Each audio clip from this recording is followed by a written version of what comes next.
The Honourable John Musumate, the Acting Prime Minister and Minister of Employment, Productivity and Industrial Relations. The Honourable Claire Sprite, Minister of Industry, Trade, Tourism, Land and Human Resources. The Honourable Valerie Tampolo, Minister of Youth and Sports. The Vice Chancellor of the Fiji National University, President Adelaide.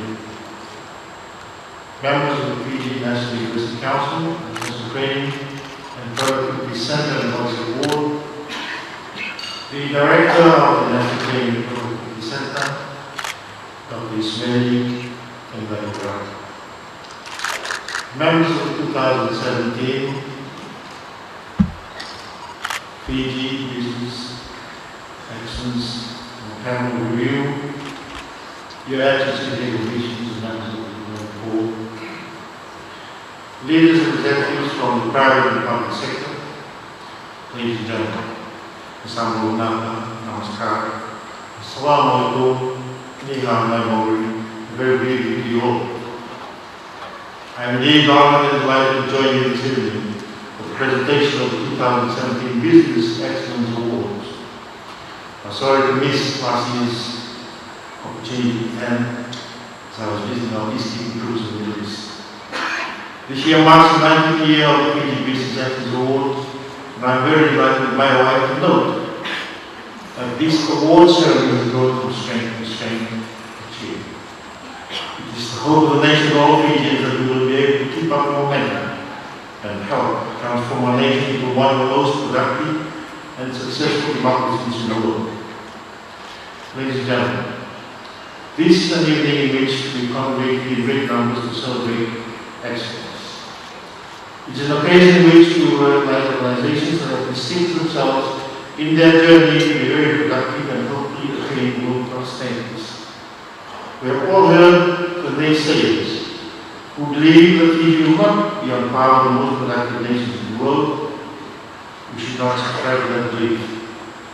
Instead, we should all believe in ourselves that we can. As a nation, we are on par with highly productive and economically advanced nations of the world. Excellence means different things to different people. As Fijians, we know that we can make the Fijian-made brand just as good as the best in the world. But this requires commitment, forbearance, perseverance, and a major change in mindset. Unless we have the right attitude, the courage and the conviction, we will lose the race even before we start. Excellence is also about ordinary people doing extraordinary things. And this is where one plays a role in the journey towards excellence. Business excellence can be pursued by organizations that are blessed with much resources, and it can also be pursued by those that are less fortunate and only have limited or minimal resources. We have witnessed over the past 90 years in our struggle as a developing nation to compete with the rest of the world. I'm told that the theme of this year's award is Raising Productivity for Sustainability. Very apt time. Productivity has always been recognized and accepted as the underlying factor of competitiveness and the driver of economic growth. It is more than just a measure of how effectively resources are used to produce outputs. It is about working smart, not hard. On one side of the coin, productivity is the activity of using less to create more. However, in reality, productivity can be perceived and considered a mindset that continuously aspires to better ways of approaching tasks and conducting business. Ladies and gentlemen, the race productivity demands that we use a different pair of glasses when we examine our systems and our processes. If we continue to do what we have always done, we will continue to get what we've always done. This is what I believe the corporate world would like to refer to as corporate insanity, where organizations continue to operate using the same approach while expecting a different result. I believe that increasing productivity is firmly linked to innovation and continuous improvement, which essentially comes from our sound and business leadership and equally hard-working workforce. Fiji's pre-worker labor productivity growth stands at about 1.1% over the past 10 years. It's imperative that we make it our collective goal to develop policies that will stimulate high productivity through greater innovation. We cannot talk about poverty eradication, employment creation, and economic growth in the absence of innovation. Fiji depends on the ability of our local organizations to be creative in order for our economy to continue to prosper. I urge you all to be more innovative through the adoption of productivity tools such as quality circles, knowledge management, business process re-engineering, business excellence, green productivity, and the internationalization and standardization. I would also like to encourage you to make a conscious decision every day to have a positive attitude towards everything that comes your way. Become creative and think of better ways of doing things at work, home and play in order to improve your business and your life. Ladies and gentlemen, Fiji's gross domestic product has doubled since 2006, and the economy is projected to post 10 straight years of economic growth over the next 2 years. The 2017-2018 national budget builds upon this tremendous Fijian economy has achieved. Tremendous progress the Fijian economy has achieved. Now, despite the massive material damage the economic loss caused by cyclone winds last year, has been able to create and sustain employment opportunities for the Fijian people. Now, while we celebrate our success, I hope that we are not flying by. In a world filled with uncertainty, you cannot afford to be complacent, nor idle. You must be focused, committed, and flexible.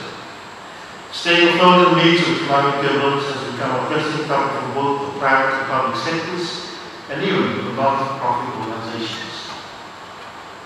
Companies should have the ability to adapt to global business trends and quickly adjust to the fast-changing business landscape that technology brings with it.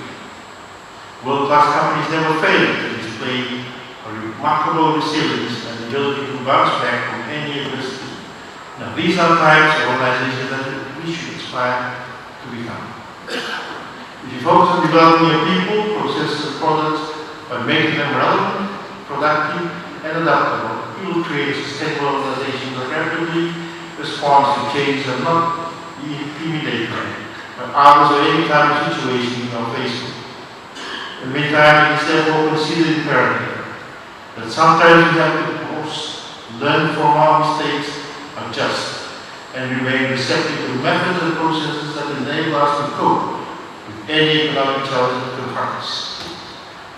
May I propose to you that benchmarking your performance and best practices with other organizations is a catalyst to bring about accelerated progress in your business without reinventing the wheel. I'm very pleased to know that NTPC, in conjunction with the Asian Productivity Organization, commenced the benchmarking project this year involving more than 10 organizations. These organizations have mutually agreed to open up to benchmark and share best practices with others for the sole purpose of lifting their services and product quality to new heights. This is a huge milestone in the promotion of productivity in Fiji through knowledge sharing and collaboration of the private and public sectors. Benchmarking is much more than finding benchmarks from numerical comparisons. It is a structured discovery process about accelerating the implementation of your vision. It's about closing performance gaps from learning the very good and innovative practices from other organizations for a prioritized scope and project focus, and then adopting them, or adopting these innovative practices back into your organization. I thank the NTPC for this initiative, and I hope that more organizations will continue to participate in this program. Ladies and gentlemen, all this talk of productivity and excellence, we must always remember that at the heart of any business is the individual. An organization cannot become more productive through continuous upgrading of knowledge, skills, discipline, and attitude of the workforce. Our people are our most important resource, as you know, and so as our business grows, we also have to develop and harness our workforce capabilities and capacity along the way. This, ladies and gentlemen, is not rocket science. If you look after your people, they will in turn look after your customers, thus creating more business and dividends for your shareholders. As an employer, we can no longer expect the employee to simply hand their workers at the gate. While a machine-like approach may seem like a solution, the reality is that today's generation of workers are not robots, and therefore they must be psychologically prepared to be productive. The onus therefore rests with the leaders, employers, as us. We increase the productivity levels by not only focusing on the technical aspects, but also by considering any emotional challenges that an employee may face. The emotional well-being of employees is critical to the productivity within the workplace. While I'm still on this topic of workforce focus, may I remind you that in the next 10 years it is expected that our workforce will comprise 50% of the millennials, or otherwise known as Generation Y. This new generation has a totally different set of attributes and competencies that, if misunderstood, can be detrimental to our future growth. They are tech-savvy, free-spirited, innovative thinkers, have finally developed social networking skills, and demand work-life balance. The reality is that millennials are increasingly hard to ignore when we hire. The inclusion in the workforce will definitely require major paradigm shift in the management cycle and the employee-employee interaction in the workforce. Instead of being dismissive and ignoring their needs and aspirations, I would like to encourage you to prepare yourself, for you will need to learn to cultivate their skill-based strength and enthusiasm and use it as leverage for the future growth and sustainability of the business and enterprise. Ladies and gentlemen, at this juncture, I would like to commend the National Training and Productivity Center, the Fiji National University, for doing such a wonderful job in promoting business excellence and productivity in Fiji. And this important work must be supported by all of us. I thank the Director and TPC of this venue and his staff for upholding his national mandate and the board's vision to enhance productivity, excellence, and Fiji. I wish to conclude by congratulating all of the recipients of this year's Fiji Business Excellence Awards. There is no question that by setting the high benchmark by using business excellence criteria and striving for this award has made enormous difference in your overall performance. I'm certain that the results you have achieved show that you have surpassed your goals and expectations, outgrown your target competitors, and built a great and better workforce. But the real advantage of entering on this journey is that you will have created and established a culture of quality, innovation, and continuous improvement in your organization. It is my hope that all your excellent endeavors contribute to its great success, professionalism, dedication, and making all rise to higher level of excellence in your pursuits. And may these pursuits become a habit and the accepted norm in how we will continue to do business in our beloved Fiji. Now, Almighty God continue to bless you all and our nation.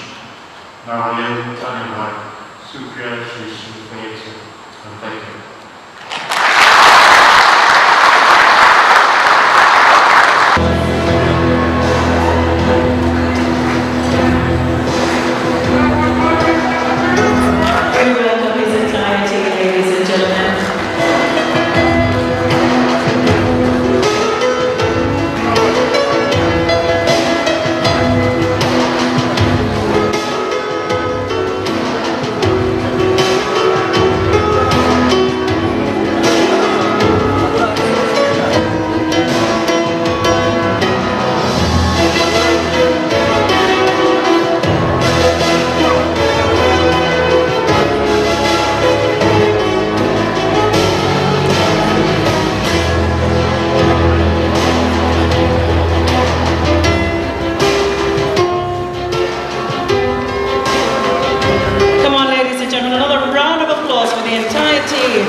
Tonight being recognized for their very hard work over the year.